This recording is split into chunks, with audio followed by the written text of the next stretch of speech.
Is the whole reasoning behind Bitcoin a distrust of government? I hope so. I hope so. But that's a personal point. Well, they've hardly done themselves proud, in my opinion, in terms of where we've got here. There is a disenchantment. If you look at our political system and how people vote, they vote against, not for. You know, we voted against incorporation into the EU. Then when the Tories thought they were in charge and they were going to do well, people voted against the party that thought they had the election sewn up. I get the impression that there's a lot of annoyance at the general management of the global economy. I don't think we ever shook off the bank issues of 2007 and 8. In fact, even right from .com, I think we should have had a proper recession then. We didn't. We certainly probably are in a depression, but just not technically from the 2007 and 8 and the property side. We're at record low rates. We've created an immense amount of currency, yet earnings are going down in the recent non-farm. You know, we created jobs of Deliveroo cyclists and barmen, and people are earning less. So there's a real squeeze, wealth squeeze, and there's a transfer of wealth to such a distorted Gini curve. So people are angry. So anything that represents counterculture or another way that doesn't seem to have government associated with it, whether incorrectly or accurately, will get support. And there's a lot of libertarians leading it. If I wanted to get a new money system in, the first people I'd want to win over are the libertarians and the anti-government people, because then everyone else will say, yeah, it's got to be okay, that crowd are in it. So you get the techie and the anti-government people in. And I think that's a little bit of what's happening. Do you think the government will continue to turn a blind eye to Bitcoin though, or do you think they'll want to get involved at some point? Can you trust it as a place to put your money? I don't think they are turning a blind eye in the first instance, but at a practical level, the technology has got ahead of them. In most instances, government is the last place to understand technology. So they are always chasers. But I think once they recognize the threat it is putting, there will be plenty of chasing done. The tax extractors, the tertiary system, they will all not be wanting that element to get away from them.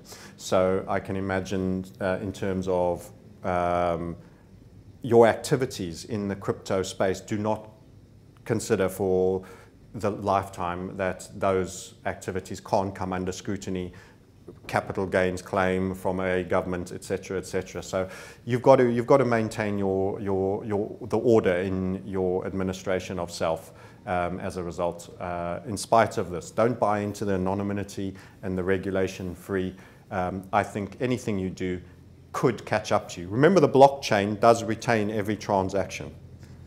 So it carries this huge ledger of every time a coin is changing hands in payments of who, how, and where it's gone.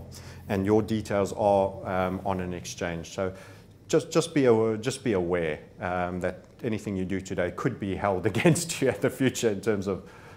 But I suppose that can also be a good thing, can't it? Because it can stop it being used in areas that perhaps, like, I don't know, terrorism or places like that. There is a.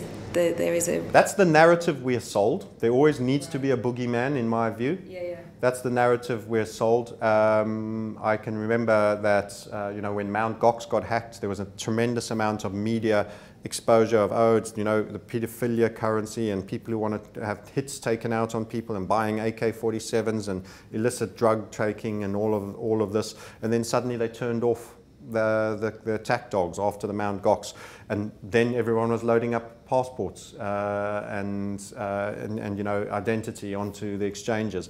So I think these events are quite expedient. What percentage of that cash is already in place? If you and I wanted to do dirty deeds, I could hire you to do something dirty and pay you in a brown envelope of cash. That mechanism already exists. Does it make a bad person more likely to be bad because he can do it anonymously on the web, someone on the other side of the planet? Maybe, to a degree. But I think if there's ill intent, there's ill intent. You don't punish the mechanism for the intention. Mm-hmm. Is there then a case for a kind of utopian idea behind coins, or not?